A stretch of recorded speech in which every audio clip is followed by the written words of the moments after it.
I've been asked, how do I choose the topic for a video? And it's a little different every time. I would say a third of the time, it's based on a conversation with someone who's going through awakening recently, and it just feels like a sort of poignant point of clarification to make more broadly. So, or often it's actually 2 or 3 or 4, even 5 or 6 people over a period of a few days that, for whatever reason, the same topic comes up.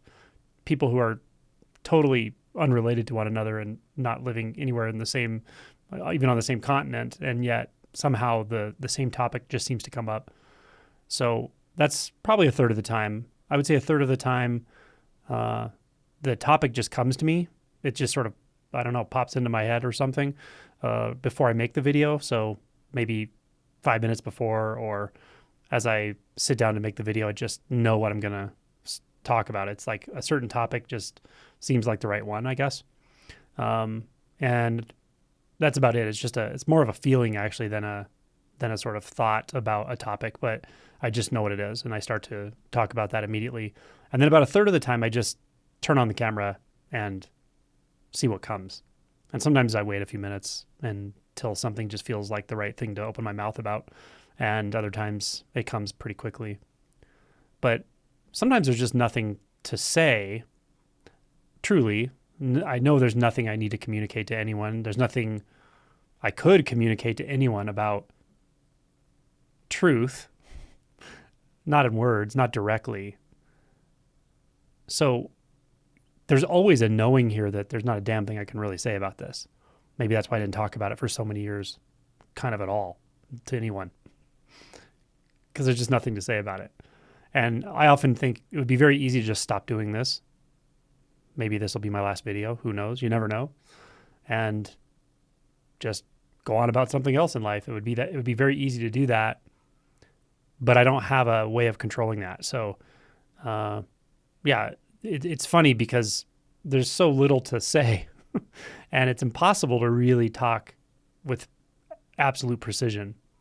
And yet something feels compelling, just like taking a drink of water feels compelling, or taking the next step, just sort of happens.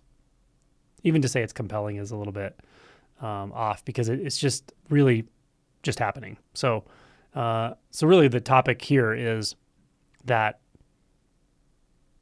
you're not going to get anything from me. You're not going to get anything from a spiritual practice. You're not going to get anything from a non-dual video. You're not going to get anything from a book or reading the Pali Canon or your favorite Upanishad or whatever. You're not going to get anything from that, really. And I have to be clear about that, because I'm not offering you anything. I'm not offering to give you truth. And I also can't really offer a way to get you to truth, or like a method, because both of those have the same reason behind them, and that is you're already fully experiencing it. It's already there. It just is. So this is definitely, without a doubt, a subtractive process. How the subtraction occurs is up for debate. There are those that say any type of practice, inquiry, anything like that, because it doesn't lead to realization of what's already there, which it doesn't. But because of that, it's almost like they recommend you don't do it. That's wrong. In my opinion, it's wrong conclusion, wrong view, because practices, really, inquiries and all they are is to facilitate the subtraction. That's all it is. So this subtractive process can occur on its own. It can occur even if you don't realize it's occurring. It can occur without your intention, without your permission.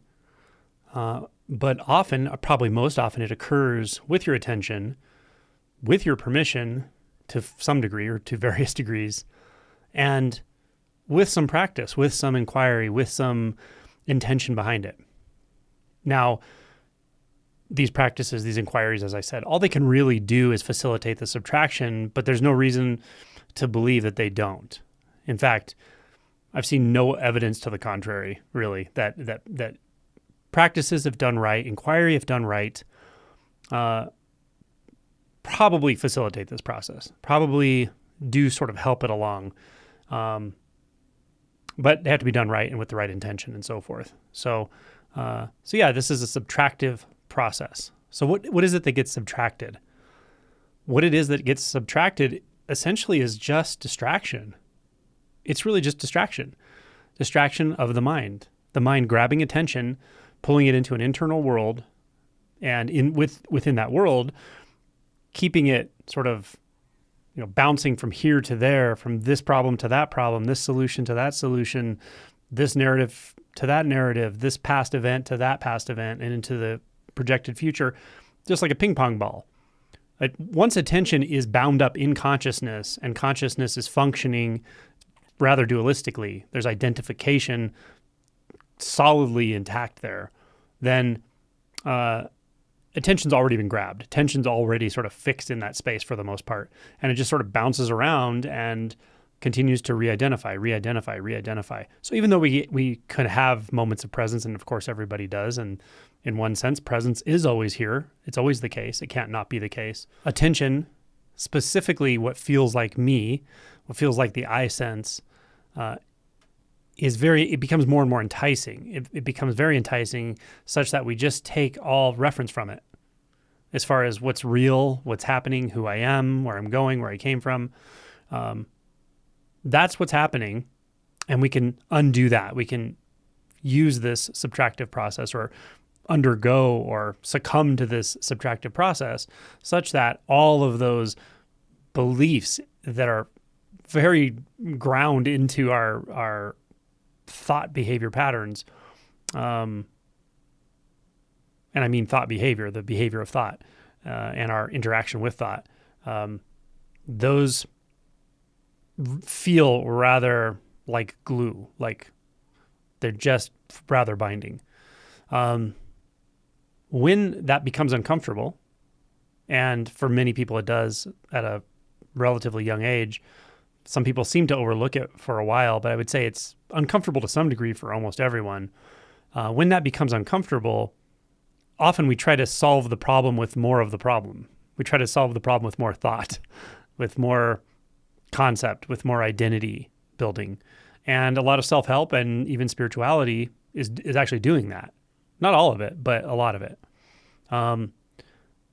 And so then, we just sort of reinforce the whole process and the whole system and the whole identity with a spiritualized identity, with a empowered identity, and so forth. That may sound hopeless, but the good news is that even though that's the case, even though there's going to be that kind of co-opting, there's going to be that kind of bypassing and so forth, everyone's going to have it to some degree.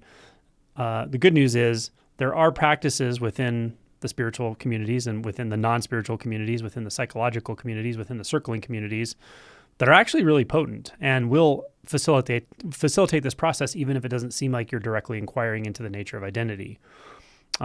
These are a lot of times what I call emotion and shadow work. But any kind of open-ended inquiry, and when I define inquiry, again, I mean a specific thing, it's a specific process. If you're curious about that, I'm not going to talk about it in great detail in this video, but my book chapter on inquiry talks about it in gross detail, like in a lot of detail. How do you choose a question? What do you do before the inquiry? What's the point of inquiry? What do you do during inquiry? What do you do after inquiry? All of that comes into play. And that's what I mean by doing it, quote unquote, right. And right, I'm just defining as what works, what I've seen work. That's it. There's no universal right and wrong about the way you ask a question. Anyone can ask questions any way they want and use them for whatever method or reason they want to use them for. When we're talking about this, there is a way that works better than some other ways, right? So then conceptualizing, conceptual inquiry, and so forth. So I do lay that out in my book chapter very clearly. But yeah, any kind of, once you learn how inquiry functions, whether you were doing self-inquiry or inquiry into beliefs, emotions, etc., once you get the vibe of how it works, so you understand how it works and you've seen its effect, then you can apply it to anything. You can apply it to any belief. You can apply it to any emotion. You can apply it to any feeling of fixation, any reactivity, any situation of reactivity that causes reactivity, resistance patterns, the process works. And it works because it's not more of the same. More of the same is continuing to solidify what we think we know. The inquiry is the opposite. If you use it right, like if you keep it open-ended, if you're willing to surrender to the answer, or to the result, I should say, not the answer, but the result of inquiry. If you're willing to surrender to the result of inquiry, then you're using it properly, and it can take you anywhere, really, down into the emotion body, into the depths of the shadow, into thought and the nature of thought, into the nature of belief, into the nature of identity itself, and on, into the nature of perception, into the nature of the apparent physical reality, right? That's what we do step by step with this process. So I just wanted to point that out and essentially say that, yes, there is no, there's no knowledge to give you. There's no knowledge to impart to you. There's no esoteric knowledge or truth you're going to get from listening to me or anyone else. It's not like that. And practices that doesn't, the necessary conclusion isn't that practices just don't work. There's going to be some co-opting, of course, with anything you do. This is the way the mind functions. At the same time, proper inquiry is very, very potent, very powerful to propagate this process. And again, I haven't seen anything to the contrary, including people who disagree with that, but they did a lot of inquiry, right? So that's it. Inquiry is king. Whoop, whoop, whoop. Maybe I'll make a shirt about that. Inquiry is king.